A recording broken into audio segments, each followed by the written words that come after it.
कहानी की शुरुआत में कोई बंदा स्ट्रीट के बीच खड़ा कैमरा के सामने लोगों से कुछ सवाल पूछ रहा था। उसने पूछा कि अगर आप लोगों के पास कहीं से $70,000 आ जाए तो आप क्या करेंगे। एक लड़की ने कुछ सोचते हुए कहा कि इतने पैसे तो घर खरीदने के लिए काफी कम रहेंगे। दूसरे बंदे ने कहा कि मैं तो शायद एक नई गाड़ी लूंगा। एक और लड़की ने बताया कि मैं तो सबसे पहले उसे सेविंग्स अकाउंट में डालूंगी। उनके जवाब सुन उस इंटरव्यूअर ने कहा कि तो फिर चलो, अब मैं आखिरी सवाल पूछता हूं।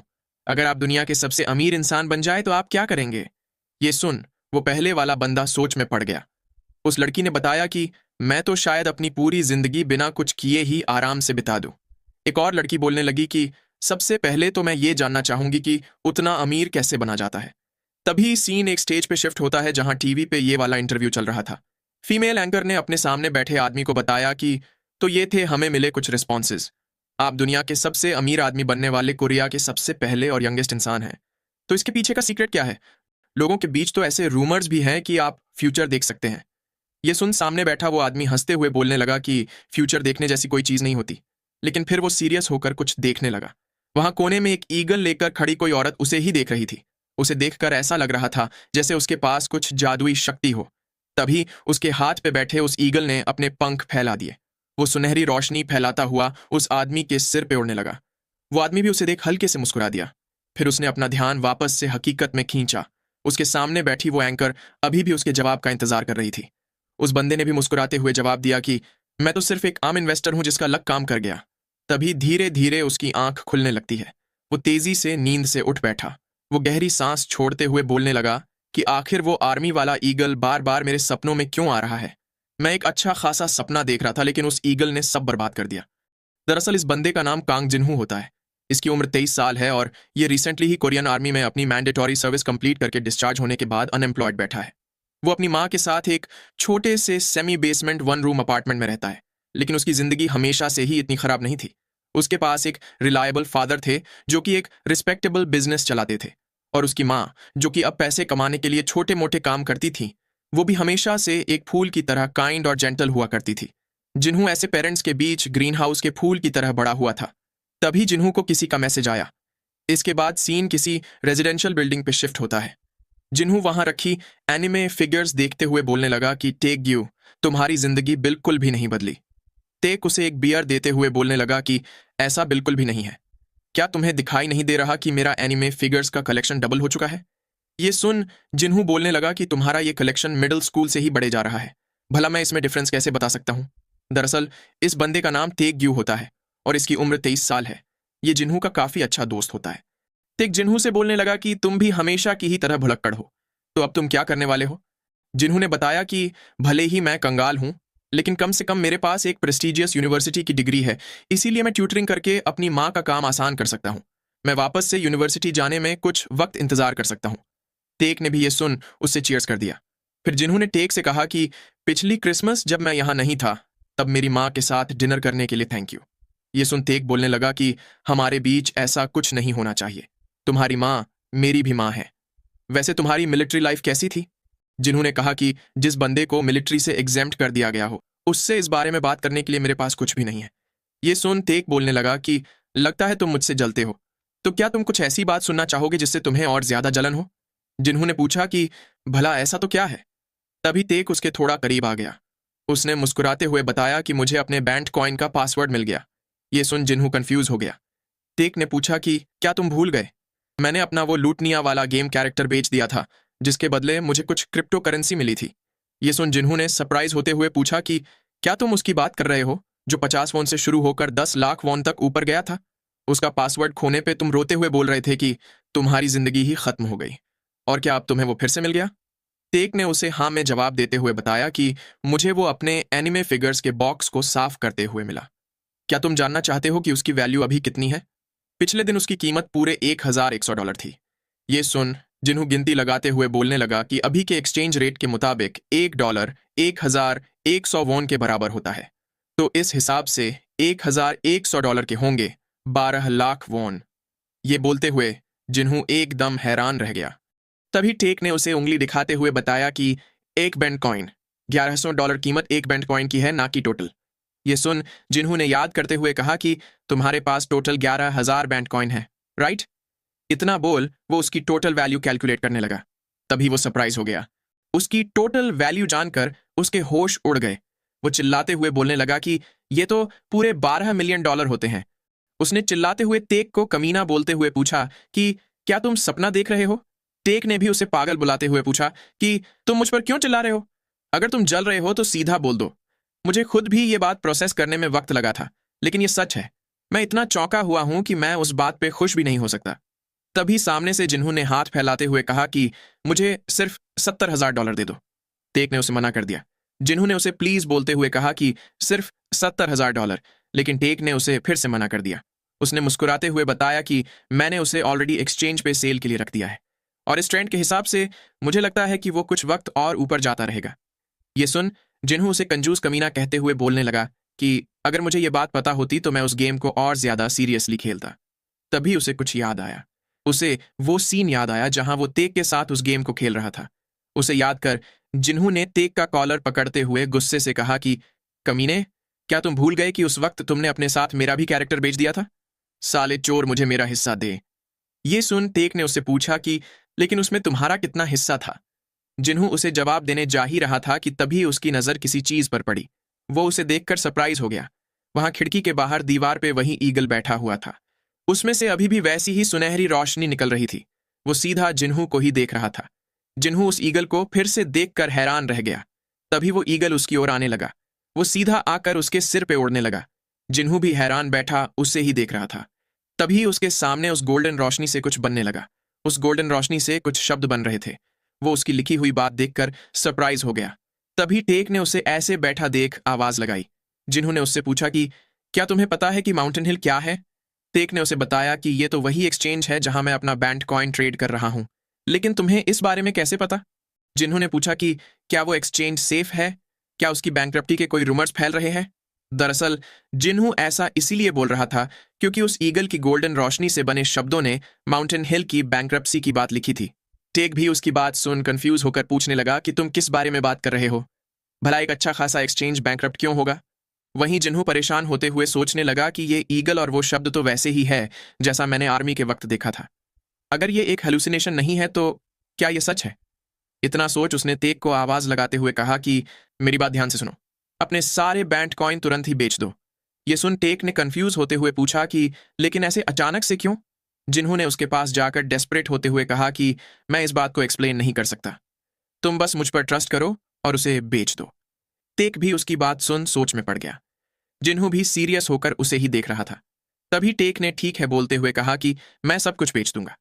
वैसे भी मैं बेचने का प्लान कर ही रहा था। मैंने तो अपनी बहन से मेरे लिए एक डॉलर अकाउंट भी सेटअप करवा लिया है। लेकिन एक बार मैं इसे बेच दूं तो मुझे सब कुछ एक्सप्लेन करना। जिन्होंने भी उसे ठीक है कहा। फिर उसने देखा तो वो ईगल और उसके लिखे हुए शब्द गायब हो चुके थे। ये देख वो सोचने लगा कि मुझे वो ईगल और शब्द फिर से दिखाई दिए। ये पक्का कोई हेल्यूसिनेशन नहीं था, वरना मुझे उस एक्सचेंज का नाम कैसे पता चलता जिसे मैंने कभी देखा ही नहीं है? या फिर क्या मैं पहले उसका नाम सुन रखा होने की वजह से कंफ्यूज्ड था? तभी टेक चिल्लाते हुए उठ खड़ा हुआ। ये देख जिन्होंने भी चौंकते हुए पूछा कि क्या हुआ? टेक ने बताया कि माउंटेन हिल्स के सर्वर अभी अभी बंद हो चुके हैं। ये सुन जिन्हों हैरान रह गया। वो परेशान होते हुए पूछने लगा कि तो फिर हमारे कॉइन्स का क्या हुआ? टेक ने उसे अपना फोन दिखाते हुए बताया कि मैंने उसे वक्त रहते ही बेच दिया था। जरा मुझे चेक करने दो कि आखिर चल क्या रहा है। शायद ये सिर्फ कोई सर्वर मेंटेनेंस हो सकता है। वहीं जिन्हों भी उस ईगल की भविष्यवाणी फिर से सच होती देख सोच में पड़ गया। तभी कुछ देख टेक फिर से चिल्ला दिया। उसने बताया कि सर्वर फिर से ऑनलाइन हो चुका है, लेकिन सारे यूजर्स के अकाउंट्स खाली हो चुके हैं। ये सुन जिन्हों भौचक्का रह गया। वहीं ऑनलाइन फर्म्स पे भी इस बात को लेकर काफी हल्ला मच रहा था। तभी टेक उसके पास आते हुए बोलने लगा कि तुमने मुझसे प्रॉमिस की थी कि तुम मुझे सच बताओगे, राइट? आखिर यहां चल क्या रहा है? क्या तुम्हें पता था कि ऐसा कुछ होगा? जिन्हों उसे जवाब देने में थोड़ा झिझक रहा था। ये देख टेक ने उसे सब सच उगलने को कहा। जिन्होंने भी सीरियस एक्सप्रेशन के साथ बताया कि शायद मेरे पास फ्यूचर देखने की एबिलिटी आ चुकी है। फिर हमें 1 साल पहले का सीन दिखाया जाता है जहां किसी पहाड़ पर ब्लास्ट हो रहा था। दरअसल ये आर्मी की ट्रेनिंग के लिए फायर किया गया मोर्टार था। एक ऑफिसर ने जिन्हों को आवाज लगाते हुए कहा कि इसे ध्यान से देखो। जब तुम बेस पर वापस जाओगे तब तुमसे इस बारे में सवाल पूछे जाएंगे, समझे? जिन्हों ने भी उसे सर बुलाते हुए सैल्यूट करके हाँ में जवाब दिया। तभी उसे कुछ दिखाई दिया। पास के एक पेड़ पे वही ईगल बैठा हुआ था। वो उस गोल्डन ईगल को देख सोचने लगा कि क्या ईगल ऐसे भी दिखते हैं? तभी उस ईगल ने छलांग लगाकर उड़ना शुरू कर दिया। वो तेजी से उड़ते हुए जिन्हू के सामने से निकल गया। ये देख जिन्हू चौंक गया।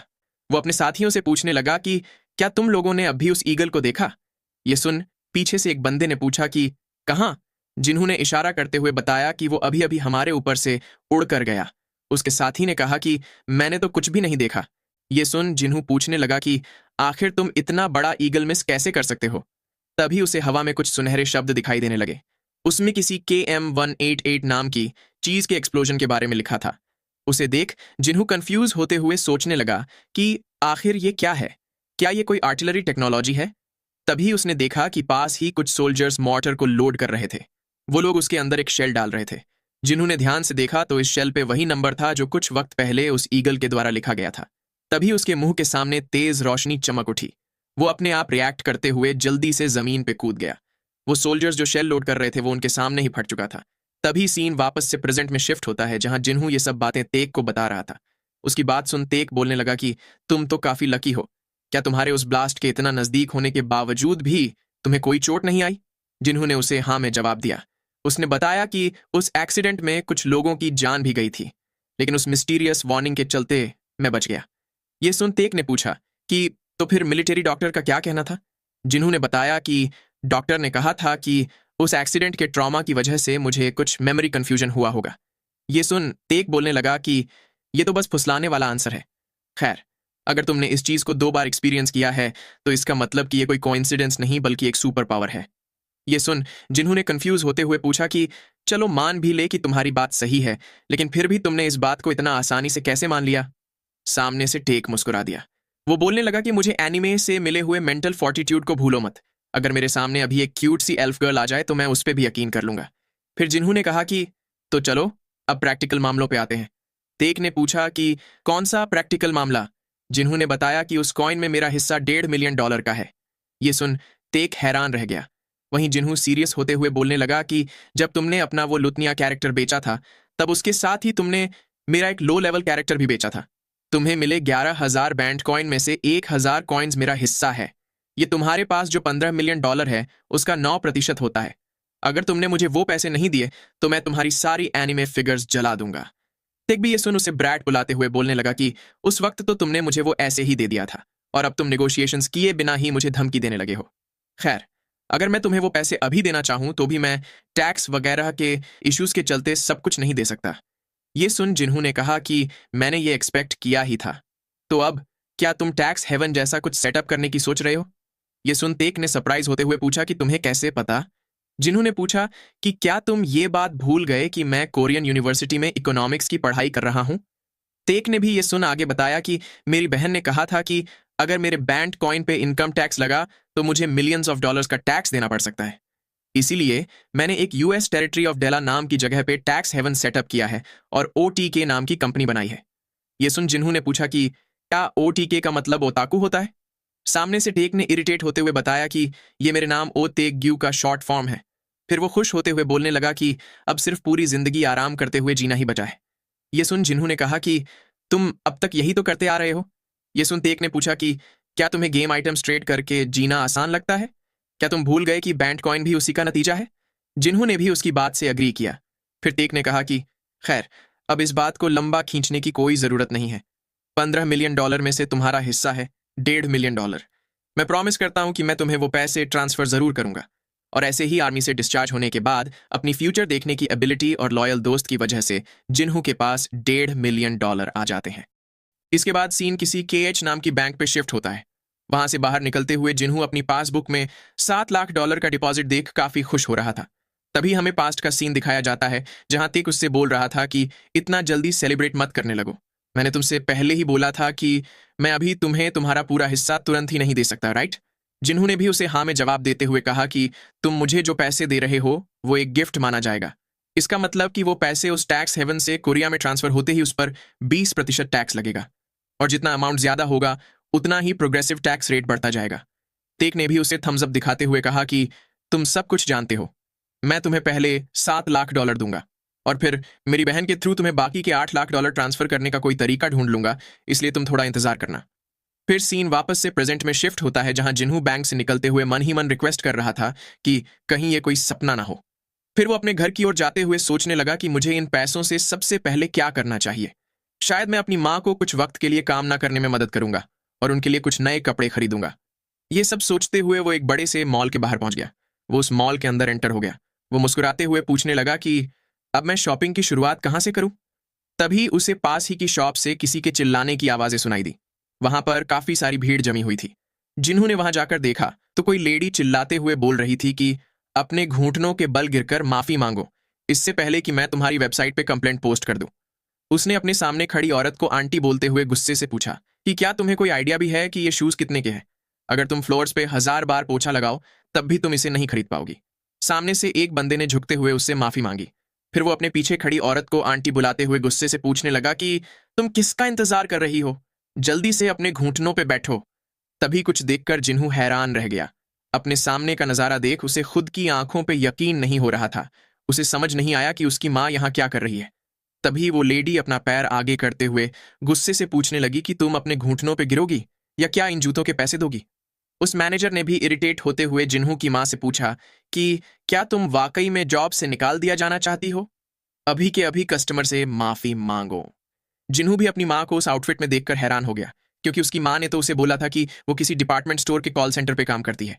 उसकी माँ भी काफी परेशान लग रही थी।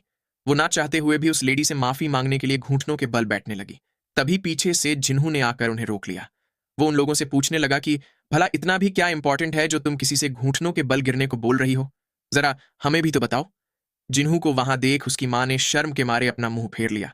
वहीं वो लेडी चिल्लाते हुए जिन्हू से पूछने लगी कि तुम इसमें अपनी टांग क्यों अड़ा रहे हो? क्या तुम इसके बेटे हो? जिन्हू ने हाँ में जवाब देते हुए बताया कि मैं इनका बेटा हूं। ये सुन उसकी माँ सरप्राइज हो गई। वो उन लोगों से मना करते हुए बोलने लगी कि ये लड़का मुझे नहीं जानता। तभी जिन्हू ने उसे माँ बुलाते हुए पूछा कि क्या आप मुझसे एम्बेरस्ड हैं? क्योंकि मैं आपसे बिल्कुल भी एम्बेरस्ड नहीं हूं।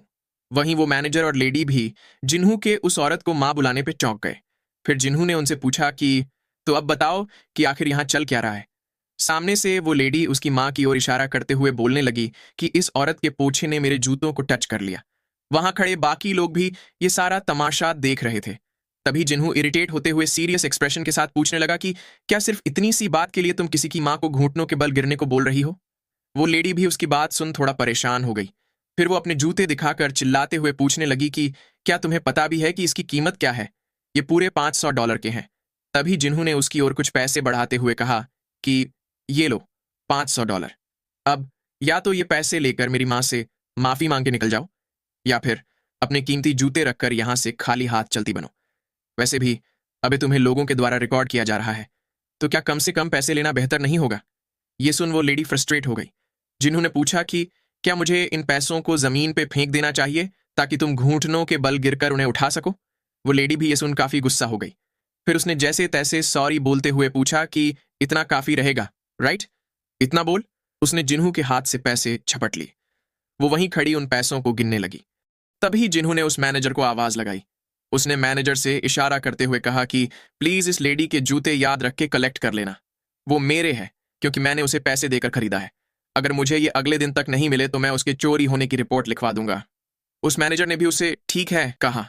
वो लेडी भी उसकी बात सुन सरप्राइज हो गई। वहीं जिन्हू अपनी माँ के साथ वापस जाने लगा। तभी पीछे से वो लेडी उसे आवाज लगाते हुए पूछने लगी कि तुम इतना पैटी क्यों बन रहे हो? ऐसा तो है नहीं कि तुम इन जूतों को वाकई में पहनने वाले हो। जिन्हू भी ये सुन मुस्कुराते हुए बोलने लगा कि शायद मुझे वाकई में इन जूतों की कोई जरूरत नहीं है, तो शायद मैं इसे अगले दिन कचरे में फेंक दूंगा। वैसे मुझे याद दिलाने के लिए शुक्रिया आंटी। ये सुन वो लेडी काफी ज्यादा गुस्सा हो गई। वो भड़कते हुए बोलने लगी कि मैं कोई आंटी नहीं हूं। वो मैनेजर भी उसे शांत कराने की कोशिश कर रहा था। फिर हमें थोड़ी देर बाद बाहर स्ट्रीट का सीन दिखाया जाता है, जहां जिन्हू अपनी माँ के साथ वापस घर जा रहा था। उसकी माँ परेशान होते हुए बोल रही थी कि अगर मैं वापस जाकर बात करूं तो शायद अभी भी इसे फिक्स किया जा सकता है। तभी जिन्हू ने पूछा कि कब से? उसकी माँ ने बताया कि ऐसा पहली बार हुआ है। तभी जिन्हू ने उन्हें गले लगा लिया। उसने कहा कि मेरे पूछने का मतलब ये था कि आप इतनी पतली कब से होने लगी? उसकी माँ ने भी मुस्कुराते हुए पूछा कि मैं कहाँ पतली हो रही हूँ, ये तो मैं पहली बार ऐसी किसी चीज से गुजर रही हूँ। ये सुन जिन्हू बोलने लगा कि अब से आपको ऐसी जगह काम करने की कोई जरूरत नहीं है जहां आपको इस तरह से ट्रीट किया जाता हो। अब से मैं हर चीज संभाल लूंगा। ये सुन उसकी माँ भी हैरान रह गई। फिर उन्होंने जिन्हू का गाल सहला दिया। वो पूछने लगी कि मेरा जिन्हू इतना बड़ा कब हो गया?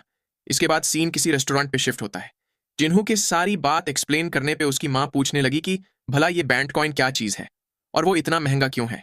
जिन्हू ने बताया कि इसे एक तरह से कोई गेम आइटम समझ लो, इसलिए अब आपको कॉलेज फीस की चिंता करने की कोई जरूरत नहीं है। अब मैं आपका ख्याल रख सकता हूँ। ये सुन उसकी माँ ने तुरंत ही उसकी बात को नॉनसेंस बोलते हुए कहा कि वो पैसे तुम्हारे हैं।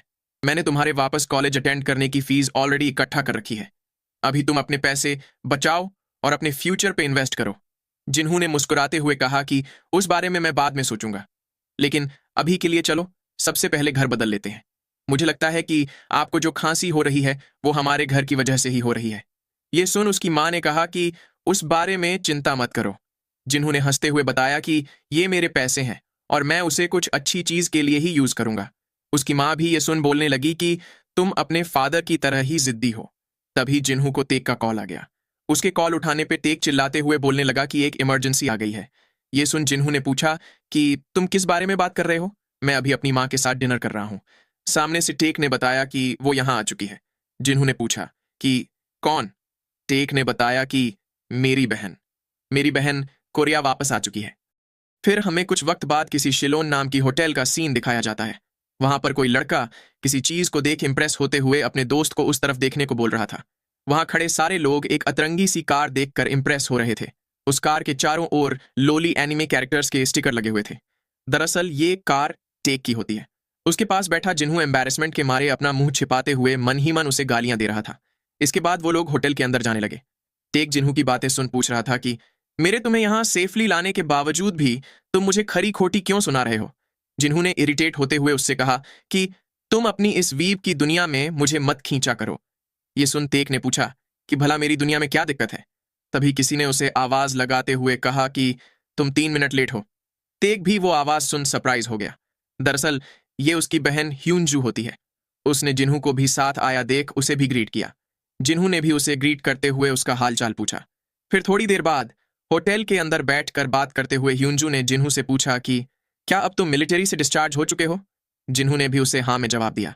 ये सुन ह्यूनजू ने पूछा कि तुम अब तक कॉलेज वापस नहीं गए, राइट? तो फिर जब तुम ग्रेजुएट हो जाओ तब मेरे साथ गोल्डन गेट कंपनी में आकर काम करना कैसा रहेगा। जिन्हू भी उसकी बात सुन हंसते हुए बोलने लगा कि अगर वैसी ग्लोबल इन्वेस्टमेंट बैंकिंग कंपनी मुझे ले तो मैं तुरंत ही चला जाऊं। फिर उसने देखा कि ह्यूनजू सीरियस होकर कुछ सोच रही थी। ये देख उसने ह्यूनजू से पूछा कि क्या तुम्हें कोई बात परेशान कर रही है।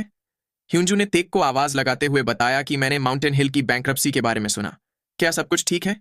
सामने से टेक ने हंसते हुए बताया कि किस्मत से मैंने सब कुछ वक्त रहते ही बेच दिया था। ये सुन ह्यूनजू सरप्राइज हो गई। वो पूछने लगी कि क्या तुमने वो सब कुछ बेच दिया।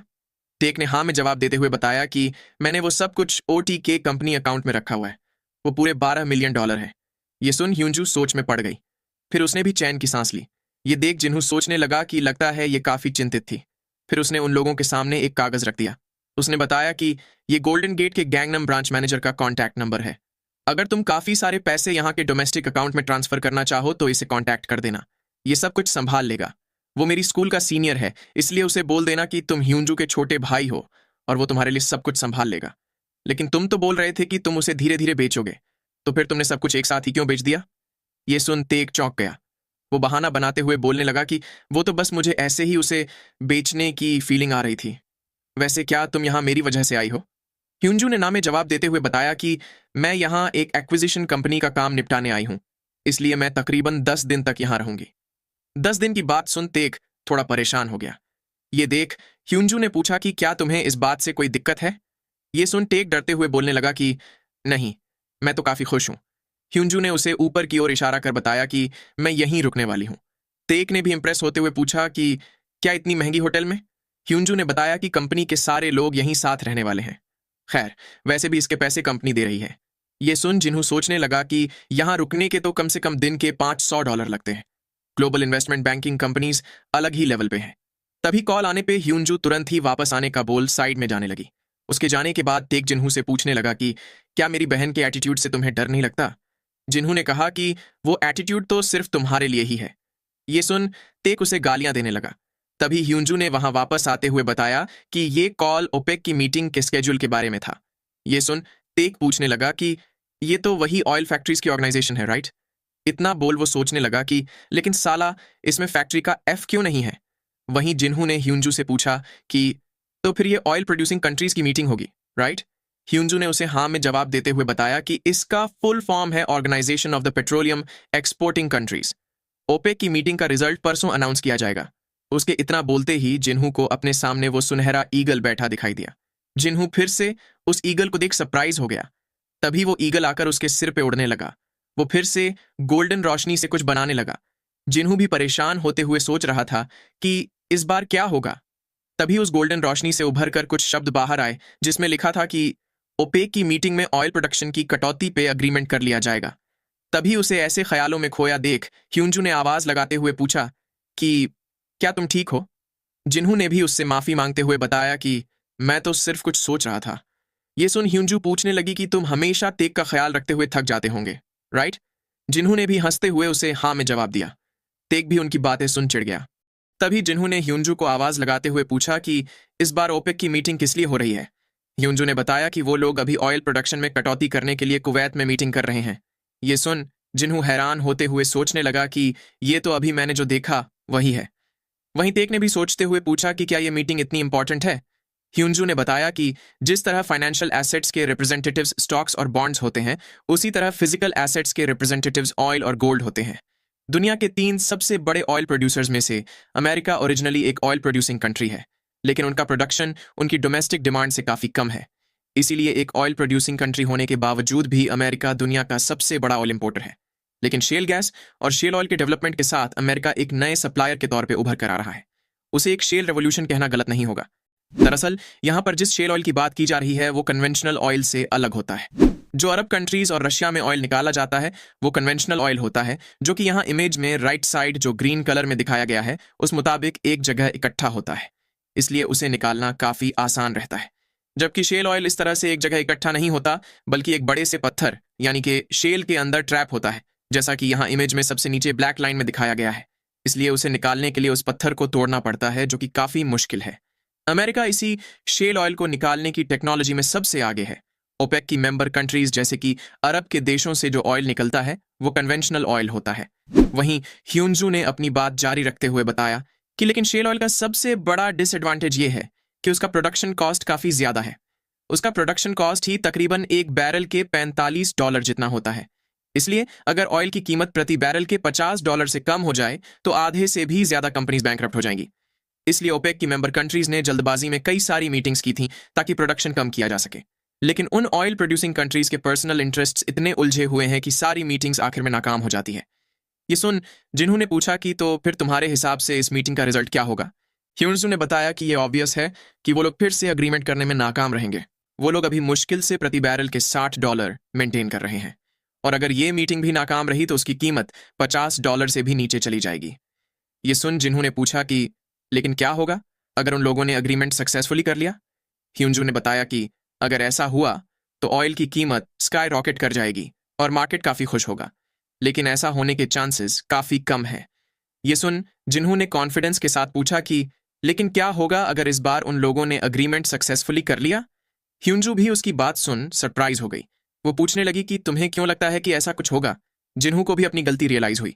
वो बात टालते हुए बोलने लगा कि मैं तो बस इतना ही सोच रहा था कि अगर ऐसा हो जाए तो काफी अच्छा रहता। ह्यूंजू ने भी मुस्कुराते हुए कहा कि अगर ऐसा हो जाए तो अच्छा रहेगा, लेकिन उम्मीद और प्रिडिक्शन दोनों अलग अलग चीजें होती हैं। इसके बाद सीन रास्ते पे शिफ्ट होता है। तेक और जिन्हू होटल से वापस जा रहे थे। कार में बैठा जिन्हू सोच रहा था कि अगर मेरे सोचे मुताबिक ओपेक का अग्रीमेंट हो गया तो ऑयल की कीमत काफी बढ़ जाएगी। तो कैसा रहेगा अगर मैं ऑयल एडवांस में ही खरीद लूं? अगर फ्यूचर में ऐसा वाकई में हुआ तो मैं सिर्फ एडवांस में ऑयल खरीदकर काफी सारे पैसे बना सकता हूं, राइट? मैंने मोटर का एक्सप्लोजन भी प्रिडिक्ट किया था और फिर माउंटेन हिल की बैंक्रप्सी भी प्रिडिक्ट की। इसलिए इस प्रिडिक्शन के भी सही होने का काफी चांस है। लेकिन दिक्कत है इन्वेस्टमेंट का अमाउंट। मैंने कुछ वक्त पहले ही घर की लीज साइन की थी और मैं $70,000 अपनी माँ को देने वाला हूँ। इसलिए अब मैं अपने अकाउंट में पड़े $2 लाख और टेक के अकाउंट में पड़े बाकी के $7 लाख ही यूज कर सकता हूँ। क्या मुझे वो सारे पैसे इन्वेस्ट कर देने चाहिए? तभी टेक ने उसे आवाज लगाई।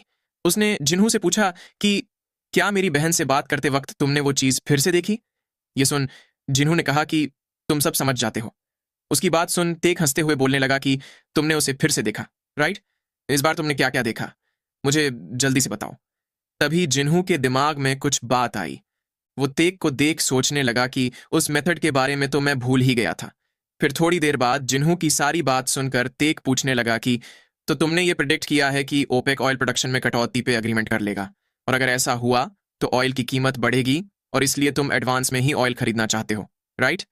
जिन्होंने उसे हाँ में जवाब देते हुए कहा कि मुझे खुशी हुई कि तुम इसे मेरी उम्मीद से भी जल्दी समझ गए। फिर तैक ने पूछा कि लेकिन हम ऑयल खरीदेंगे कैसे? क्या तुम घर पे ऑयल के ड्रम्स इकट्ठा करोगे? जिन्होंने उसे रास्ते पे ध्यान देने को बोला। फिर थोड़ी देर बाद वो लोग तेक के घर पहुंच जाते हैं। जिन्हू कंप्यूटर पे कुछ देखते हुए बोलने लगा कि ह्यूंजू के कहे मुताबिक ही WTI प्रति बैरल के मुश्किल से $60 मेंटेन कर रहा है। ये सुन टेक ने पूछा कि क्या ये उतना ज्यादा सीरियस है? मेरी बहन की एक्सप्लेनेशन सुनकर मुझे वो उतना भी इम्पैक्टफुल नहीं लगा। जिन्होंने उसे बताया कि ऑयल सिर्फ गाड़ी में भरवाने के लिए ही नहीं होता, उसे कई इंडस्ट्रीज में यूज किया जाता है। इसलिए ऑयल की कीमत इंक्रीज होने पर प्रोड्यूसर की कीमत को भी काफी इफेक्ट होता है।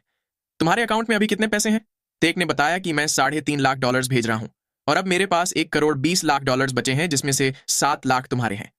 फिर वो मुस्कुराकर अपने फोन पे कुछ ढूंढते हुए पूछने लगा कि उसका नाम WTI था, राइट? उसे कहाँ खरीदना होता है? जिन्होंने बताया कि न्यूयॉर्क मर्चेंटाइल एक्सचेंज पे। लेकिन तुम इतना एक्साइटेड क्यों हो रहे हो? मुझे नहीं पता कि इसका रिजल्ट क्या होगा, लेकिन क्या मुझे $3 लाख लगाने चाहिए? ये सुन तेक ने कहा कि तो फिर चलो इसे साथ में खरीदते हैं। जिन्होंने पूछा कि तुम कितने का खरीदना चाहते हो? तेक ने बताया कि 1 करोड़ का। जिन्होंने पूछा कि 1 करोड़ वॉन? तेक ने बताया कि $1 करोड़। ये सुन जिन्हू गुस्सा होते हुए बोलने लगा कि ये कोई छोटा अमाउंट नहीं होता, क्या तुम पागल हो गए हो? सामने से टेक ने पूछा कि तो फिर $50 लाख कैसा रहेगा? ये सुन जिन्हू फिर से गुस्सा होते हुए पूछने लगा कि क्या इतने सारे पैसे पाकर तुम पागल हो गए हो? ये कोई पक्की बात नहीं बल्कि सिर्फ एक प्रेडिक्शन ही है। तेक ने पूछा कि लेकिन तुमने तो बोला था कि तुमने इसका भविष्य देखा था। ये सुन जिन्हू ने पूछा कि वो पक्की प्रेडिक्शन कब से हो गई? सामने से टेक हाथ उठाते हुए बोलने लगा कि तो फिर $30 लाख, मैं इससे कम नहीं खरीदूंगा। जिन्हू ने भी इरिटेट होते हुए कहा कि तुम्हें जो करना है करो। फिर वो मन ही मन सोचने लगा कि मार्केट ऑलरेडी ओपेक की मीटिंग का नाकाम होना प्रिडिक्ट कर रहा है, जो ऑयल की कम हो रही प्राइस से देखा जा सकता है। ऑयल की कीमत ऑलरेडी जितना हो सके उतना कम हो चुकी है, इसलिए अगर मेरी प्रिडिक्शन के विपरीत ओपेक की मीटिंग वाकई में नाकाम हो गई तो भी ऑयल की कीमत ज्यादा कम नहीं होगी। अगर मेरी प्रिडिक्शन गलत हुई तो मैं थोड़ा नुकसान झेलकर उसे बेच दूंगा। मैंने इस पे कोई ज्यादा रिसर्च नहीं की और ये सब कुछ अनसर्टेन इन्फॉर्मेशन पे आधारित है। अब मुझे सिर्फ यहां से कुछ क्लिक्स ही करने हैं। इतना सोच वो तेजी से इन्वेस्टमेंट करने में लग गया। फिर थोड़ी देर बाद तेक उससे पूछने लगा कि क्या तुमने ऑयल खरीद लिया? जिन्होंने उसे हाँ में जवाब दिया। ये सुन टेक ने पूछा कि अब नेक्स्ट क्या करना है? जिन्होंने बताया कि हमें ओपेक की मीटिंग खत्म होने का इंतजार करना होगा। इतना बोल वो मन ही मन सोचने लगा कि ये वाकई में इंसेन है। इसके बाद सीन कुछ वक्त बाद किसी अपार्टमेंट बिल्डिंग पे शिफ्ट होता है। जिन्होंने $85,000 के डिपॉजिट के साथ एक 2 रूम के विला का कॉन्ट्रैक्ट साइन कर लिया था। हालांकि वो बिल्डिंग थोड़ी पुरानी थी, लेकिन वॉलपेपर और फ्लोर नया होने की वजह से घर के अंदर का इंटीरियर क्लीन था। जिन्होंने सामान सेट करते हुए अपनी माँ से पूछा कि क्या आपको ये घर पसंद आया? उसकी माँ ने हाँ में जवाब देते हुए कहा कि इसमें 2 कमरे हैं और उजाला भी काफी है। ये वाकई में अच्छा है। ये सुन जिन्होंने मन ही मन कहा कि अगर मैंने और ज्यादा पैसे खर्चे होते तो हमें और बेहतर घर मिल सकता था, लेकिन मुझे खुशी है कि आपको ये पसंद आया। तभी सामान सेट करते हुए जिन्हू की माँ को कोई चीज मिली। ये उनकी फैमिली पिक्चर होती है। जिन्हू उसे देख सोचने लगा कि जैसे जैसे हमारे मूव करने पे घर छोटे होते गए, वैसे वैसे जगह कम होने की वजह से मेरे फादर की चीजों ने अपनी जगह खो दी। इस बॉक्स के अंदर की चीजें मेरे फादर की है, जो कि मेरी माँ आखिर तक नहीं फेंक सकी। मेरी माँ का हमेशा से एक सिंगल फैमिली हाउस ओन करने का सपना था। उसे पूरा करने के लिए मेरे फादर ने एक जमीन खरीदकर उस पर घर बनवाया। हमारी फैमिली की ज्यादातर यादें उसी जगह से जुड़ी हुई है। ये सब सोचते हुए जिन्होंने अपनी माँ से पूछा कि क्या आप अभी भी कुछ बार फादर के बारे में सोचती हैं? उसकी माँ ने हाँ में जवाब देते हुए कहा कि उन्होंने काफी मेहनत की, लेकिन उन्होंने हमें काफी जल्दी छोड़ दिया। अगर वो अभी जिंदा होते तो वो ऐसे दिन देख पाते। इतना बोलते हुए वो इमोशनल हो गई। फिर उन्होंने खुद को संभालते हुए जिन्हू से कहा कि मैं घर को एक बार और साफ कर देती हूँ, तब तक तुम अपने रूम में जाओ और सामान सेट करना शुरू कर दो। जिन्हू ने भी उन्हें ठीक है कहा। फिर थोड़ी देर बाद वो सामान देखते हुए बोलने लगा कि हमें कुछ चीजें तुरंत ही खरीदनी होगी, जैसे कि washing machine, refrigerator, dining table और बेड। हमें सब कुछ नया खरीदना होगा। फिर वो अपनी माँ की ओर जाते हुए बोलने लगा कि आप भी कुछ वक्त के लिए काम से छुट्टी ले लीजिए। ये सुन उसकी माँ ने कहा कि मैं अच्छी खासी हेल्थी हूँ, तो भला मैं ऐसे घर पे कैसे बैठ सकती हूँ? जिन्हों ने कहा कि तो फिर 3 महीने कैसा रहेगा। उसकी माँ ने भी उसकी बात मान ली। तभी जिन्हों ने उनकी ओर एक बैंक सील बढ़ाते हुए कहा कि मैंने इस अकाउंट में $70,000 डाल रखे हैं, आप इसे जो चाहे उसके लिए यूज करना। $70,000 की बात सुन उसकी माँ सरप्राइज हो गई। फिर वो उसे पीटते हुए पूछने लगी कि क्या तुम पैसे मिलने पे ऐसे किसी को भी बांटते फिरोगे। जिन्हों ने कहा कि मैं किसी को भी थोड़ी ना बांट रहा हूं, आप तो मेरी माँ हैं। उसकी माँ ने बताया कि मेरे पास मेरी सेविंग्स है, इसलिए मुझे इसकी जरूरत नहीं है। तुम इसे बचाकर रखो और उसे बाद में अपना घर खरीदने या शादी के फंड्स के लिए यूज करना। लेकिन जिन्हों ने फिर भी वो अकाउंट अपनी माँ को देते हुए कहा कि ऐसा समझ लो कि मैं इसे अभी के लिए आपको संभालने के लिए दे रहा हूं। उसकी माँ ने भी उसे ठीक है बोलते हुए कहा कि तुम अपने फादर की ही तरह जिद्दी हो। फिर जिन्हों मन ही मन सोचने लगा कि मेरी माँ को $70,000 देने के बाद भी मेरे अकाउंट में $2 लाख बचे हैं, जिसमें से $70,000 का टैक्स देना होगा। लेकिन तेक के पास अभी भी मेरे $7 लाख बाकी है। उसके साथ मुझे अगले 20 साल तक चिंता करने की कोई भी जरूरत नहीं है। क्या पैसे बनाना हमेशा से ही इतना आसान था। तभी किसी ने चिल्लाते हुए जिन्हों की माँ को आवाज लगाकर कहा कि मैं आ गया। जिन्हों की माँ भी तेक को देख पूछने लगी कि क्या तुमने खाना खाया। तेक ने उन्हें ना में जवाब दिया। वो अपना लाया हुआ सामान जिन्हों को पकड़ाते हुए बोलने लगा कि घर का सामान मूव करने के दिन तो खाना बाहर का ही खाया जाता है, ये वाली ट्रीट मेरी तरफ से, मैं खाना बाद में ऑर्डर कर दूंगा। तभी जिन्हों उसके लाए हुए सामान को देख मुंह बनाते हुए पूछने लगा कि क्या इतने सारे पैसे होने के बावजूद भी तुम हाउस वार्मिंग की गिफ्ट के तौर पे सिर्फ कुछ टिश्यू पेपर ही लाए हो। ये सुन तेक ने पूछा कि तो फिर मुझे क्या लाना चाहिए था। जिन्होंने सीरियस स्माइल देते हुए कहा कि कुछ मॉडेस्ट, जैसे कि फ्रिज, वॉशिंग मशीन या फिर टीवी।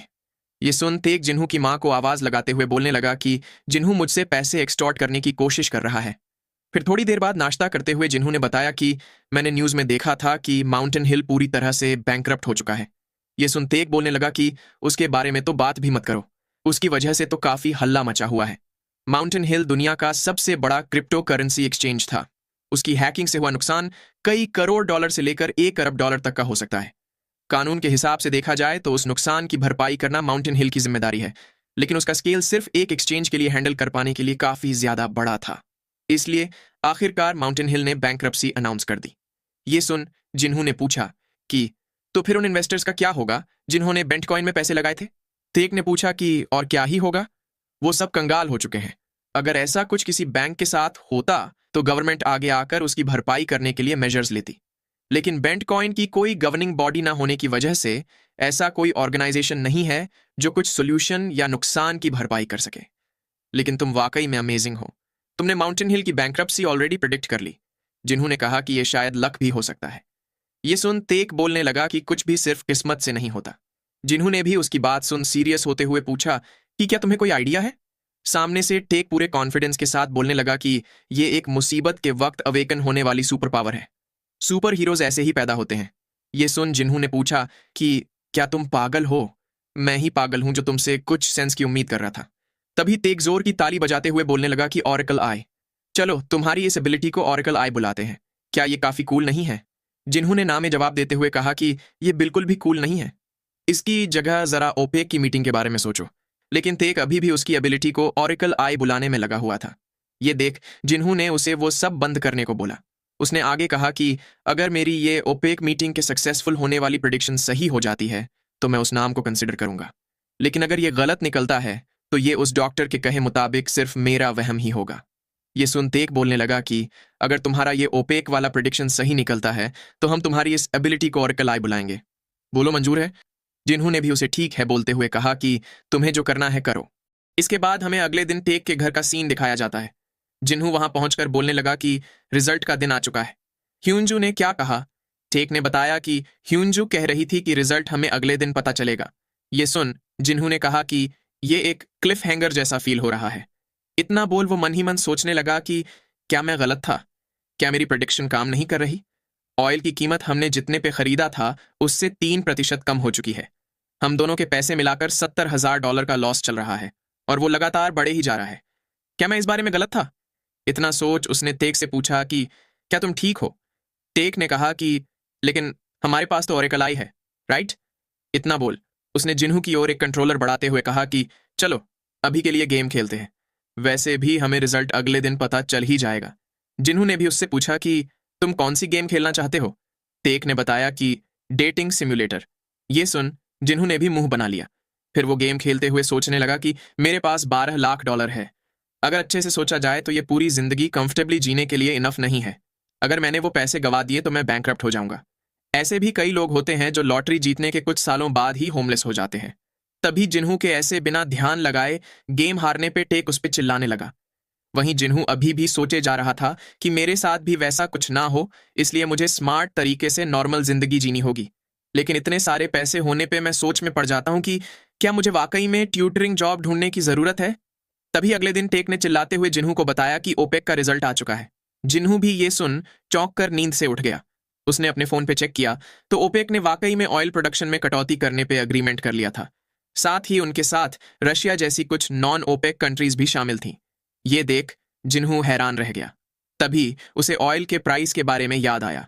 उसने जब चेक किया तो ऑयल की कीमत $73 प्रति बैरल हो चुकी थी।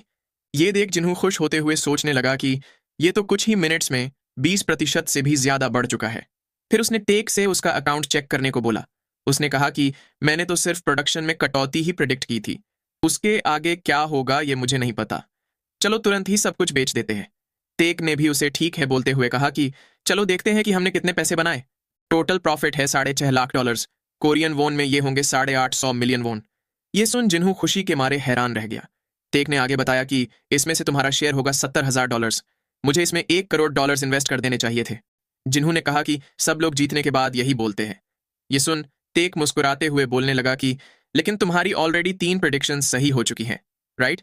ऐसा 1 या 2 बार होना कोइंसिडेंस हो सकता है, लेकिन चूंकि ऐसा तीसरी बार हुआ है, इसका मतलब कि तुम्हारी फोरसाइट वाकई में रियल है। उसकी बात सुन जिन्होंने पूछा कि क्या जैसे सुपर हीरोज की कॉमिक्स और मूवीज में होता है वैसा? सामने से टेक बोलने लगा कि यूजुअली जब लोग सुपर पावर्स के बारे में सोचते हैं तो वो हवा में उड़ने या एक ही मुक्के से बिल्डिंग तोड़ देने जैसी चीजों के बारे में सोचते हैं, या फिर टेलीकिनेसिस से चीजों को कंट्रोल करना, या बैटमैन जैसा कोई। लेकिन अगर तुम इस बारे में ठीक से सोचो तो उड़ने के लिए तो एयरप्लेन भी यूज किया जा सकता है और बिल्डिंग्स भी एक्सकवेटर से तोड़ी जा सकती है। इसका मतलब कि ये सारी सुपर पावर्स मशीन से रिप्लेस की जा सकती है। लेकिन फ्यूचर देखने की एबिलिटी एक ऐसी चीज है जिसे रिप्लेस नहीं किया जा सकता। अभी के एडवांस कंप्यूटर्स और आर्टिफिशियल इंटेलिजेंस की मदद से भी फ्यूचर देखना इम्पॉसिबल है। अगर तुम इलेक्शंस, स्पोर्ट्स, नेचुरल डिजास्टर्स और वैसी सारी फील्ड के बारे में एक्यूरेटली प्रिडिक्ट कर सको तो तुम्हारी एबिलिटी बहुत ही ज्यादा पावरफुल साबित होगी। ये सुन जिन्हू पूछने लगा कि लेकिन ये सब शुरू भी कैसे हुआ? सामने से टेक ने बताया कि जैसा कि मैंने पहले भी कहा था कि ये एक लेटेंट सुपर पावर है जो मोटर इंसिडेंट में इमरजेंसी के वक्त अवेकन हुई है। ये सुन जिन्हू ने पूछा कि तो फिर ये अभी रिसेंटली ही क्यों दिखाई देने लगा है? अगर मुझे इस बारे में पहले पता होता तो मैं हर वेकेशन कैसीनो पे भाग जाता, और उसके अलावा भी पैसे बनाने के कई और तरीके भी हैं। लेकिन उस मोटर एक्सप्लोजन वाले दिन के बाद मुझे वो फिर कभी नहीं दिखाई दिया, इसलिए मुझे लगा कि वो मेरा वहम होगा। तो फिर अब वो फिर से क्यों दिखाई देने लगा है? टेक ने कुछ सोचते हुए कहा कि पहले जब मैं तुमसे बेंट कॉइन की बात कर रहा था तब, और बाद में जब मेरी बहन ओपेक मीटिंग की बात कर रही थी तब। क्या ऐसा हो सकता है कि तुम्हारी फोरसाइट सिर्फ फाइनेंस से ही रिलेटेड हो? जिन्होंने कहा कि यह थ्योरी खराब तो नहीं है, लेकिन उस मोटर एक्सप्लोजन का क्या? टेक ने सोचते हुए कहा कि वो एक जिंदगी जोखम में होने वाली सिचुएशन थी, इसलिए वो एक एक्सेप्शन हो सकता है। तभी कुछ सोच वो चौंक गया। वो तेजी से अपने कंप्यूटर की ओर जाते हुए पूछने लगा कि उस विस्फोट के बाद क्या हुआ था। वो एक काफी बड़ी न्यूज बन गई थी, राइट? ये केस मिलिट्री के सामान में हो रहे करप्शन से रिलेटेड था। वो जो KM-188 एक्सप्लोड हुआ था वो शुरुआत से ही डिफेक्टिव था। इसकी वजह से ना सिर्फ उसे सप्लाई करने वाली ह्वान प्रिसिजन केमिकल्स कंपनी बल्कि साथ ही डिफेंस कॉन्ट्रैक्टर्स के स्टॉक्स की वैल्यू भी कम होने लगी थी। तो उस हिसाब से वो इंसिडेंट भी फाइनेंस से रिलेटेड ही था। जिन्होंने भी उसकी बात से अग्री करते हुए कहा कि लेकिन इस हिसाब से देखा जाए तो दुनिया में होने वाली ज्यादातर चीजें डायरेक्टली या इनडायरेक्टली फाइनेंस से रिलेटेड ही होती है। तभी टेक बोलने लगा कि मेरे पास एक बढ़िया आइडिया है। ये सुन जिन्होंने परेशान होते हुए कहा कि तुम जब भी ऐसा कुछ बोलते हो तो फिर बाद में तुम्हारे मुंह से नॉनसेंस ही निकलता है। चलो फिर भी बताई दो। सामने से टेक बोलने लगा कि मैं पैसे प्रोवाइड करूंगा और तुम अपनी सुपर पावर प्रोवाइड करो। हम साथ मिलकर इन्वेस्ट करेंगे और प्रॉफिट आधा आधा बांट लेंगे। तो कैसा लगा मेरा आइडिया? जिन्होंने कहा कि तुम्हारी ऑफर तो काफी अच्छी है, लेकिन क्या होगा अगर हमें नुकसान हुआ? क्या मुझे आधे नुकसान की भी भरपाई करनी होगी? ये सुन टेक ने पूछा कि क्या तुम्हारे पास वैसा करने के पैसे भी हैं? अगर नुकसान हुआ तो हम और कुछ नहीं कर सकते। ये सुन जिन्हू सोचने लगा कि तो इसका मतलब कि सारा नुकसान टेक खुद से ही कवर करेगा। क्या इस तरह का कॉन्ट्रैक्ट बनाया भी जा सकता है? तेक ने उससे कहा कि ये बेसिकली एक गैम्बल ही है, लेकिन फिर भी ये काम कर रहा है, राइट? जिन्हों ने बताया कि अगर ये पॉसिबल हो तो मैं भी ये करना चाहूंगा, लेकिन रियलिस्टिकली देखा जाए तो इसमें एक बड़ी प्रॉब्लम है। अगर ये सुपर पावर असली हो तो भी इसकी कोई गारंटी नहीं है कि ये 100% एक्यूरेट है। क्या होगा अगर ये रैंडमली सिर्फ ज्यादा प्रोबेबिलिटी वाला फ्यूचर ही दिखाता हो? इन्वेस्टमेंट करने के लिए इन्फॉर्मेशन का क्लियर और रिलायबल सोर्स होना जरूरी है, क्योंकि उसके बिना इन्फॉर्मेशन यूजलेस है। अगर ये हर बार सही होता रहे तो भी क्या होगा अगर ये अगली बार गलत हो गया? तुम्हारे देखे सारे हंस सफेद होने का यह मतलब नहीं होता कि काले हंस होते ही नहीं है। अगर मेरी प्रिडिक्शन गलत हुई और हमने करोड़ों डॉलर गवा दिए तो क्या हम वाकई में उस सिचुएशन को हैंडल कर पाएंगे? टेक ने उसकी बात से अग्री करते हुए पूछा कि लेकिन क्या होगा अगर तुम्हारी सुपर पावर असली हो? क्या ये एक अमेजिंग अपॉर्चुनिटी नहीं है? तुम्हारे पास सुपर पावर है और मेरे पास 1 करोड़ डॉलर है। अगर हम इसे मिला दें तो हम बहुत सारे पैसे बना सकते हैं। इतना बोल उसने जिन्हू की ओर अपना हाथ बढ़ा दिया। वो मुस्कुराते हुए बोलने लगा कि मेरा हाथ थाम लो मेरे दोस्त, चलो इन्वेस्टर्स की दुनिया में साथ में छलांग लगाते हैं। जिन्हू ने पूछा कि क्या होगा अगर मैं मना कर दूं? तेक ने बताया कि तो फिर हम एक दूसरे से मिलना बंद कर देंगे। ये सुन जिन्हू बोलने लगा कि देख ली तेरी दोस्ती। वहीं टेक अभी भी उसकी ओर हाथ बढ़ाए खड़ा था। वो अजीब से एक्सप्रेशन बनाकर उसे खुद का हाथ थामने को बोल रहा था। तभी जिन्हू का फोन बजने लगा। ये देख जिन्हू ने तेक को इग्नोर करते हुए अपना फोन उठा लिया। सामने से उसके किसी मीनियंग नाम के दोस्त ने बताया कि मैं बाद में हमारे दोस्त कीहुंग से ड्रिंक पे मिल रहा हूं, क्या तुम आना चाहोगे? कीहुंग बोल रहा था कि तुम उसके सच्चे सीनियर हो इसलिए तुम्हें आना ही चाहिए। ये सुन जिन्हू ने कहा कि अगर कीहुंग आ रहा है तो मैं उससे जरूर मिलूंगा। वैसे कब मिल रहे हो तुम लोग? मीनियंग ने बताया कि अभी 1 घंटे में यूनिवर्सिटी के बाहर कुमाबीर पे। जिन्हू ने भी उसे ठीक है बोलकर कॉल काट दिया। फिर वो वहां से निकलते हुए बोलने लगा कि मेरे कुछ प्लान्स हैं, इसलिए हम बाद में बात करेंगे। तेग भी उसे रोकता रह गया। इसके बाद सीन कुमा नाम की बियर शॉप पे शिफ्ट होता है। जिन्हू के वहां पहुंचने पर एक बंदे ने उसे सार्जेंट कांग बुलाते हुए आवाज लगाई। जिन्हू ने भी पास आकर उसे हाई फाइव देते हुए कहा कि अब तो मैं सिर्फ एक रिजर्व ही हूं। मीनियंग ने पूछा कि क्या मिलिट्री सर्विस वर्थ इट थी? जिन्हू ने कहा कि अगर हो सके तो उसे अवॉइड करना ही बेहतर है। फिर वो वहां बैठे 2 नए लोगों को देख सरप्राइज हो गया। उनके पास बैठे बंदे ने खड़े होते हुए बताया कि ये नई फ्रेशमैन है जिन्होंने यूनिवर्सिटी को इसी साल ज्वाइन किया है। फिर उसने जिन्हू का भी इंट्रोडक्शन दिया। वो लड़कियां भी खड़ी होकर अपना इंट्रोडक्शन देने लगी। ब्लैक बालों वाली का नाम होता है जी ह्ये और गोल्डन बालों वाली का नाम होता है यूरी। जिन्हू ने भी अपना इंट्रोडक्शन देते हुए उन्हें ग्रीट किया। फिर उसने मीनियंग से पूछा कि कीहूं कहाँ है? मीनियंग ने बताया कि वो बोल रहा था कि उसे कुछ काम आ गया है, इसलिए उसे वक्त लगेगा। चलो हम इतने में ही शुरू करते हैं। वैसे क्या तुम अगले साल से कॉलेज वापस आ रहे हो? जिन्हू ने बताया कि मैं भी वही सोच रहा हूं। इतना बोल उसने मन ही मन कहा कि अब चूंकि घर और फीस की दिक्कत सॉल्व हो चुकी है तो मुझे जल्दी से ग्रेजुएट भी हो जाना चाहिए। तभी जिन्हू का ग्लास खाली देख यूरी उसे ड्रिंक देने लगी। फिर उसने खुद भी ड्रिंक करना शुरू कर दिया। ये देख वो लोग उससे बोलने लगे कि तुम वाकई में ड्रिंक करने में अच्छी हो। तभी वहां पर कोई आ गया। ये कीहुंग होता है। जिन्हू उसे देख वेलकम करने लगा। कीहुंग ने भी उसका हालचाल पूछा। फिर वो बैठते हुए जिन्हू से बोलने लगा कि तुम्हें मिलिट्री से बाहर आते ही मुझे कांटेक्ट करना चाहिए था। जिन्हू ने उसे ड्रिंक देते हुए कहा कि मैंने सोचा तुम जॉब ढूंढने में बिजी होंगे। वैसे तुम कैसे हो? कीहुंग ने बताया कि बस कट रही है जिंदगी। ये सुन जिन्हू ने कहा कि लेकिन फिर भी ये उन सीनियर्स से तो अच्छा ही है जिन्हें अब तक जॉब नहीं मिली। क्या इन दिनों फाइनेंशियल सेक्टर में हायरिंग कम नहीं हो रही? कीहुंग ने भी उसे हाँ में जवाब देते हुए बताया कि कमर्शियल बैंक तो ठीक है, लेकिन इन्वेस्टमेंट बैंक अगले साल और भी कम लोग हायर करेंगे। रिसेंटली उनके अंदर रिस्ट्रक्चरिंग और मैन पावर को रिलोकेट करने की काफी बातें चल रही है। ये काफी परेशान करने वाला है। उसकी रिस्ट्रक्चरिंग की बात सुन जिन्हू ने पूछा कि KYB सिक्योरिटीज कंपनी भी ऐसा कर रही है, राइट? सामने से कीहुंग बोलने लगा कि इससे क्या ही फर्क पड़ता है। KYB और डोरी सिक्योरिटीज आपस में मर्ज हो रही है। उनमें से एक दूसरी सबसे बड़ी और एक चौथी सबसे बड़ी फर्म है। वो दोनों आपस में मिलकर इस इंडस्ट्री की सबसे बड़ी फर्म बन जाएंगे। इस तरह से एक बड़ी फर्म बनना इन्वेस्टमेंट बैंकिंग की इंडस्ट्री के लिए तो अच्छी बात है, लेकिन एम्प्लॉयज के लिए ये उतना भी अच्छा नहीं है। मर्जर्स के बाद रिस्ट्रक्चरिंग हमेशा होता है। ये सुन जिन्हू ने पूछा कि लेकिन क्या तुम एक न्यू हायर होने की वजह से सेफ नहीं हो? कीहुंग ने बताया कि वो लोग न्यू हायर्स को भी वॉलंटरीली रिजाइन करने को बोल रहे हैं। ये जॉब मैंने जितना सोचा था उतनी इंटरेस्टिंग नहीं है। ये सुन जिन्हू ने पूछा कि तो फिर अगर तुम ये जॉब छोड़ दो तो बाद में कहाँ जाओगे? कीहुंग ने बताया कि मैं प्राइवेट इक्विटी के बारे में सोच रहा हूं। मैं हमेशा से ही मर्जर्स एंड एक्विजिशन में इंटरेस्टेड रहा हूं। उसके सामने बैठा बंदा भी ये सब बातें सुन परेशान होते हुए बोलने लगा कि मैंने तो सोचा था कि एक बार जॉब मिल जाने के बाद सब कुछ ठीक होगा, लेकिन लगता है ऐसा नहीं है। कीहुंग ने भी ड्रिंक करते हुए उसे हाँ में जवाब दिया। फिर थोड़ी देर बाद कीहुंग ड्रंक होते हुए बोलने लगा कि हमारे देश में अच्छे एंटरप्रेन्योर्स तो हैं, लेकिन अच्छे इन्वेस्टर्स नहीं हैं। यही हमारे देश की सच्चाई है। हमें कोरिया में भी वैसा कोई बंदा चाहिए ताकि हम फॉरेन कैपिटल के सामने कॉन्फिडेंट होकर compete कर सकें।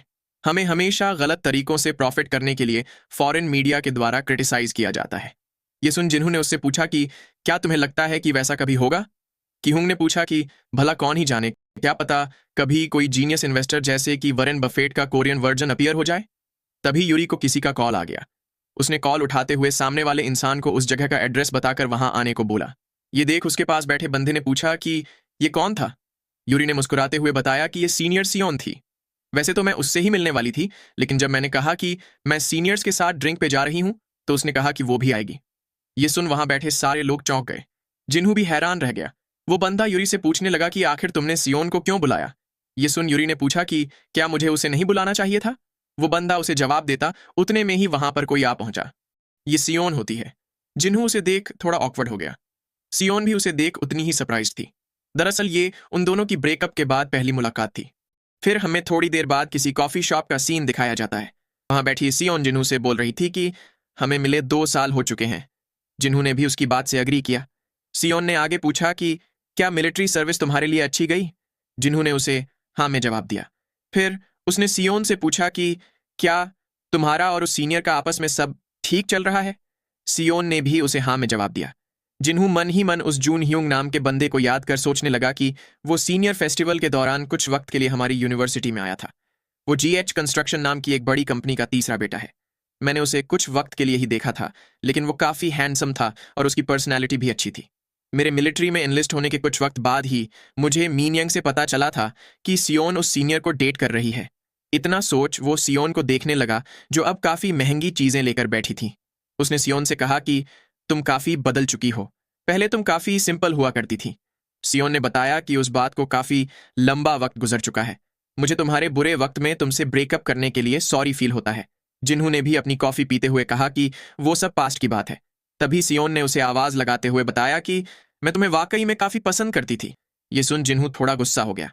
उसने पूछा कि तुम कहना क्या चाहती हो? सियोन ने बताया कि ये थोड़ा अजीब लग सकता है, लेकिन यही सच है। मैंने जब तुम्हें पहली बार देखा था तब से ही तुम बाकी लोगों से अलग थे। मुझे हमेशा तुम्हारे अंदर कॉन्फिडेंस फील होता था, इसीलिए मैं तुम्हें पसंद करती थी। ये सुन जिन्हू ने थोड़ा इरिटेट होते हुए पूछा कि तो फिर तुमने ब्रेकअप क्यों किया? सियोन ने बताया कि मैंने तो सिर्फ अपॉर्चुनिटी मिलने पे उसे पकड़ लिया। ये सुन जिन्हू ने पूछा कि कैसी अपॉर्चुनिटी? अमीर बंदे को डेट करने की? सियोन ने मुस्कुराते हुए कहा कि अगर तुम उस बात के लिए मुझे क्रिटिसाइज करो तो मेरे पास बोलने को कुछ भी नहीं है, क्योंकि मैंने ही तुमसे ब्रेकअप किया था। लेकिन मैं अपने सपने पूरे करना चाहती हूं। ये सुन जिन्हू ने गुस्सा होते हुए पूछा कि सपनों से तुम्हारा क्या मतलब? सियोन बस मुस्कुरा कर रह गई। फिर उसने खड़े होते हुए कहा कि तो अब मैं चलती हूं।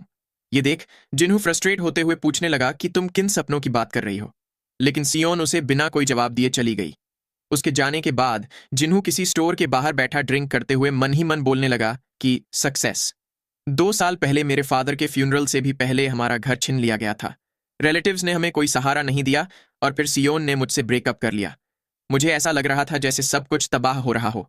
बिना शोक जताने को वक्त दिए मैंने तुरंत ही मिलिट्री में एनलिस्ट कर लिया। और मेरी माँ, जो कि अब अकेली रह गई थी, उनके पास जिंदगी बिताने के लिए छोटे मोटे काम करने के अलावा और कोई ऑप्शन नहीं था। और फिर टेक की मदद से मैंने $12 लाख कमा लिए। ऊपर से मैंने सक्सेसफुल इन्वेस्टमेंट के चलते $70,000 और बना लिए।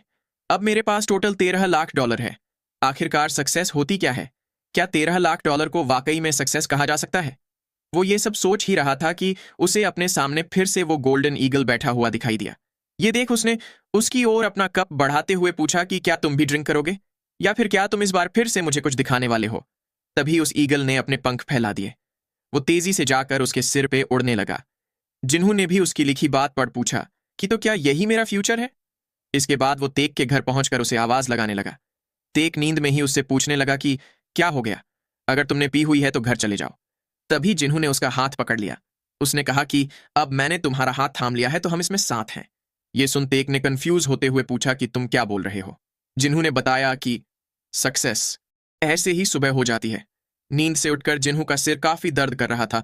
उसे समझ नहीं आया कि वो तेक के घर क्यों सो रहा था। तभी टेक ने उसे बताया कि मैंने तुम्हारे हैंगओवर के लिए एक बर्गर ऑर्डर कर लिया है। ये सुन जिन्हू बोलने लगा कि हैंगओवर सूप नाम की भी कोई चीज होती है। फिर तेक ने उससे पूछा कि वैसे क्या पिछली रात कुछ हुआ था। ये सुन जिन्हू को भी पिछली रात ईगल देखने वाली बात याद आ गई, लेकिन उसने ये बात तेक से छिपाते हुए कहा कि मुझे कुछ याद नहीं।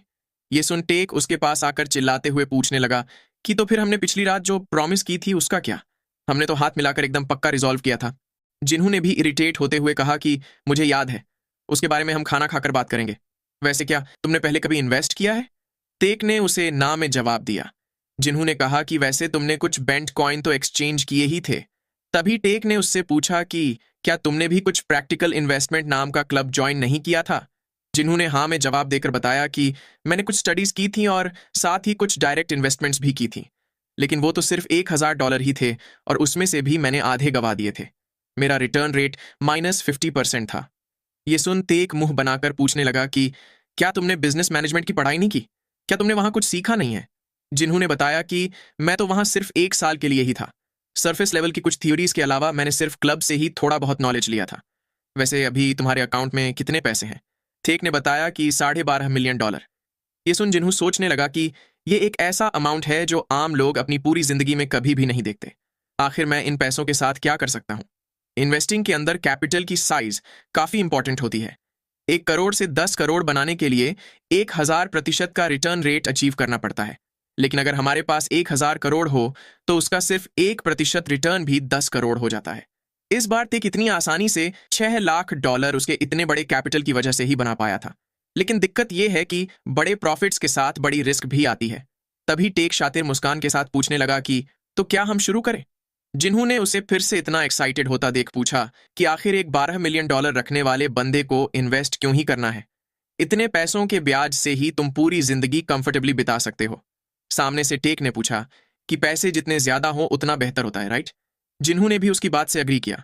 फिर तेक ने मुस्कुराते हुए आगे कहा कि और इसमें मजा भी आ रहा है, ये एक गेम जैसा फील हो रहा है। जिन्हू ने कहा कि पैसे कमाने में मजा तो हमेशा आता है जब तक तुम हारो नहीं। ये सुन तेक ने पूछा कि तो फिर तुम्हारा क्या? क्या तुम भी अपनी कमाई से कुछ करना चाहते हो? जिन्हू ने उसे ना में जवाब दिया।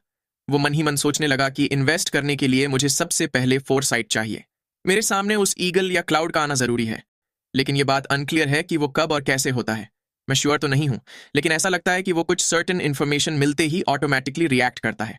क्या मैं तेक के कहे मुताबिक वाकई में फाइनेंस से रिलेटेड चीजों का फ्यूचर देख सकता हूं? इतना सोच उसने कहा कि सबसे पहले हमें इन्फॉर्मेशन चाहिए होगी। ऐसे ही कुछ वक्त बीत जाता है। जिन्हू कंप्यूटर पे कुछ काम करते हुए सोच रहा था कि पिछले कुछ दिनों से मैंने रीसेंट के सारे इकोनॉमिक आर्टिकल्स पढ़ लिए हैं और स्टॉक एक्सचेंज पे लिस्टेड सारे बड़े स्टॉक्स को चेक कर लिया है। इन्वेस्टिंग के मामले में इन्फॉर्मेशन कैपिटल जितनी ही इंपॉर्टेंट होती है। उस इन्फॉर्मेशन के आधार पे ही stock, oil, gold, bond yields और एक्सचेंज रेट्स ऊपर या नीचे होते हैं।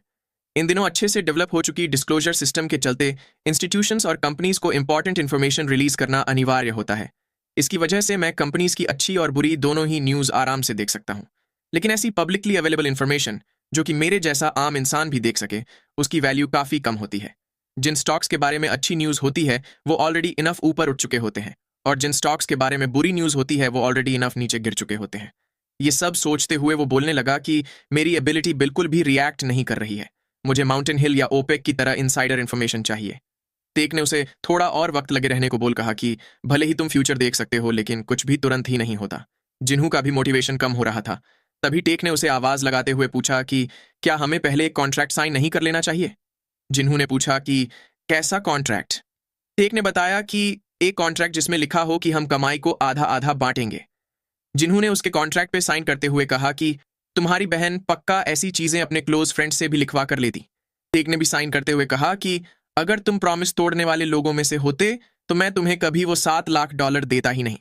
फिर जिन्हू ने खड़े होते हुए बताया कि मैं कॉफी पीने जा रहा हूं। तेक ने बताया कि घर में कॉफी नहीं है। तभी जिन्हू का फोन बजने लगा। जिन्हू ने एक अननोन नंबर देख सोचा कि क्या ये कोई स्पैम है। इतना सोच उसने कॉल उठा लिया। सामने से यूरी ने पूछा कि क्या तुम्हें मैं याद हूं? ये सुन जिन्हू को भी याद आया कि ये तो वही गोल्डन बालों वाली लड़की है जिसे वो अपने दोस्तों के साथ मिला था। इतना याद कर उसने यूरी को हाँ में जवाब दिया।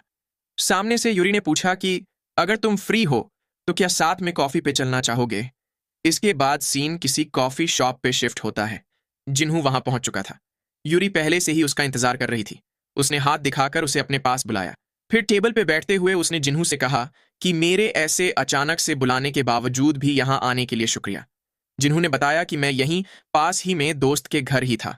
फिर यूरी ने जिन्हू को खुद को घूरता देख पूछा कि तुम मुझे ऐसे क्यों देख रहे हो। जिन्हू ने बताया कि जब मैं आर्मी में था तब मैंने तुम्हारे ही जैसी दिखने वाली एक लड़की को देखा था जो गर्ल ग्रुप की मेंबर थी। ये सुन यूरी पूछने लगी कि तो इसका मतलब कि तुम्हें गर्ल ग्रुप्स पसंद है? तो क्या इसका मतलब ये है कि तुम्हें मैं सुंदर लगती हूँ? जिन्होंने उसकी बात सुन सोचा कि क्या मेरी बात सुन ऐसा लगता है। फिर उसने यूरी से पूछा कि लेकिन तुम गैंगनाम में क्या कर रही हो? यूरी ने बताया कि मैं चोंगदाम में रहती हूँ। जिन्होंने बताया कि मेरा भी एक दोस्त गैंगनाम में ही रहता है, मैं भी कॉफी पीने बाहर ही आने वाला था। इतना बोल वो मन ही मन सोचने लगा कि मुझे यकीन नहीं होता कि एक कॉलेज फ्रेशर चोंगदाम जैसे पोर्श एरिया में रहती है। क्या ये किसी अमीर फैमिली की बेटी है? फिर उसने यूरी से पूछा कि वैसे तुम मुझसे मिलना क्यों चाहती थी? सामने से यूरी ने झिझकते हुए बताया कि मैं जो सीनियर सियोन के साथ हुआ उसके लिए माफी मांगना चाहती थी। मैं यूजुअली क्लास गैदरिंग्स पे जाती नहीं हूं, इसलिए मुझे ये सब नहीं पता था। जिन्हू ने भी मुस्कुराते हुए कहा कि तुम्हें उस बारे में चिंता करने की कोई जरूरत नहीं है। ये सुन यूरी ने चैन की सांस लेते हुए कहा कि तुम्हारे वहां से ऐसे चले जाने पे मैं काफी चिंतित थी। वैसे क्या तुम अगले सेमेस्टर से यूनिवर्सिटी वापस आने का प्लान कर रहे हो? जिन्हू ने बताया कि अगर सब कुछ सही रहा तो प्लान तो वही है। ये सुन यूरी ने कहा कि फिर तो हम सेम सेकंड ईयर क्लासेस में होंगे। फिर वो थोड़ा झिझकते हुए बोलने लगी कि ये थोड़ा अचानक से है, लेकिन क्या मैं तुमसे एक फेवर मांग सकती हूँ? जिन्हू ने पूछा कि कैसा फेवर? यूरी उसे जवाब देने में थोड़ी झिझकने लगी। ये देख जिन्हू भी कंफ्यूज हो गया। उसने सोचा कि क्या माफी मांगना एक बहाना ही था। फिर वो सरप्राइज होते हुए सोचने लगा कि क्या ये लव कन्फेशन का सेटअप है? अगर ये मुझसे अपना प्यार कन्फेस करे तो मुझे क्या जवाब देना चाहिए? हम तो सिर्फ रिसेंटली ही मिले हैं। क्या मुझे इसे रिजेक्ट कर देना चाहिए? लेकिन ये रिजेक्ट करने के लिए कुछ ज्यादा ही सुंदर है। लेकिन मैं अभी इन सब चीजों के लिए तैयार भी नहीं हूं। तभी यूरी ने उससे पूछा कि क्या तुम मेरे साथ मेरा फोन बदलवाने आ सकते हो? मुझे लगता है कि अगर मैं अकेली गई तो मुझे स्कैम कर लिया जाएगा। जिन्हू भी उसकी बात सुन अपनी बनी बनाई दुनिया से बाहर आ गया। उसने झिझकते हुए यूरी को ठीक है कहा। वो परेशान होते हुए बोलने लगा कि मैं तो कुछ ज्यादा ही ओवर इमेजिन कर रहा था। यूरी भी उसकी बात सुन कंफ्यूज हो गई। जिन्हू ने बात बदलते हुए कहा कि लेकिन मैं भी इलेक्ट्रॉनिक्स की चीजों में उतना अच्छा नहीं हूं। यूरी ने कहा कि तुम्हें कुछ भी पता होने की जरूरत नहीं है। तुम्हारा सिर्फ मेरे साथ आना भी काफी मददगार साबित होगा। जिन्हू ने मन ही मन सोचा कि इन सब चीजों में तेग की काफी स्पेशलाइजेशन है। वो अपने इलेक्ट्रॉनिक्स की चीजों पे पैसे खर्चने में कभी भी कंजूसी नहीं करता। उसे सारे लेटेस्ट फोन मॉडल्स, स्पेसिफिकेशंस और कीमत के बारे में पता होगा। तो इस पार्ट को अब हम यहीं खत्म करते हैं। इस मानहुआ में आगे स्टॉक मार्केट और इन्वेस्टिंग के और भी कई सारे कॉन्सेप्ट्स आएंगे जिसे मैं डिटेल में एक्सप्लेन करूंगा। इसलिए अगर आपको ये पार्ट पसंद आया हो तो कमेंट करके मुझे जरूर बताना, और अगर अब तक लाइक और सब्सक्राइब नहीं किया तो वो भी करते जाना। तो मिलते हैं नेक्स्ट पार्ट में।